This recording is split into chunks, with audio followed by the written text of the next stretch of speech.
Hi friends, ఈరోజు Sunday కాబట్టి మేమైతే ఫిష్ తెచ్చుకున్నాం. అది కూడా జనలేని ఫిష్ తెచ్చుకున్నాం. ముందుగా చేప ముక్కలను అయితే ఉప్పు పసుపుతో శుభ్రంగా కడుక్కొని తర్వాత కొంచెం ఉప్పు కారం పసుపు వేసుకుని బాగా కలుపుకుని ఒక 20 మినిట్స్ పాటు పక్కన పెట్టుకోవాలి. కావాల్సిన పదార్థాలు 5 ఉల్లిపాయలు, 10 పచ్చిమిర్చి, కరివేపాకు, కొత్తిమీర, ఆయిల్, అల్లం వెల్లుల్లి పేస్ట్, చింతపండు, ముందుగా కలుపుకున్న చేప ముక్కలు.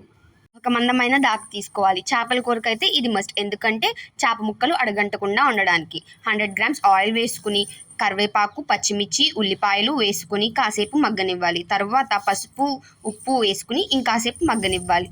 ఉల్లిపాయలు గోల్డెన్ కలర్లోకి వచ్చాక అల్లం వెల్లుల్లి పేస్ట్ వేసుకుని కాసేపు ఫ్రై చేయాలి. పచ్చివాసన పోయాక ముందుగా కలిపి పెట్టుకున్న చేప ముక్కల్ని యాడ్ చేయాలి. ఒకసారి దాకలో ఉన్న చేప ముక్కలు విరిగిపోకుండా బాగా తిప్పుకొని వాటిని మంచిగా సర్దుకోవాలి. మీలో ఎంతమందికి చేపల కర్రీ ఇష్టమో అండ్ ఈరోజు మీ ఇంట్లో స్పెషల్స్ ఏంటో కామెంట్ చేయండి. ఇప్పుడు చేప ముక్కలు అన్నీ మునిగేట్టు వాటర్ పోసుకుని వీడియోలో చూస్తున్న విధంగా కలుపుకోవాలి. ఇప్పుడు కొంచెం కారం యాడ్ చేసుకుని వీడియోలో చూస్తున్నట్టు ముక్క విరిగిపోకుండా కలుపుకోండి. మేము చేసిన ఫిష్ కర్రీ మీకు నచ్చినట్లయితే ఈ వీడియోని లైక్ చేయండి అండ్ మమ్మల్ని సపోర్ట్ చేయండి. ఇప్పుడు ముందుగా నానబెట్టుకున్న చింతపండుని రసం చేసి కర్రీలో యాడ్ చేయాలి. ఇప్పుడు వీడియోలో చూస్తున్న విధంగా చేప ముక్కల్ని కలుపుకుంటూ ఉండాలి. ఇప్పుడు ముందుగా తీసి పెట్టుకున్న కొత్తిమీరని యాడ్ చేయాలి.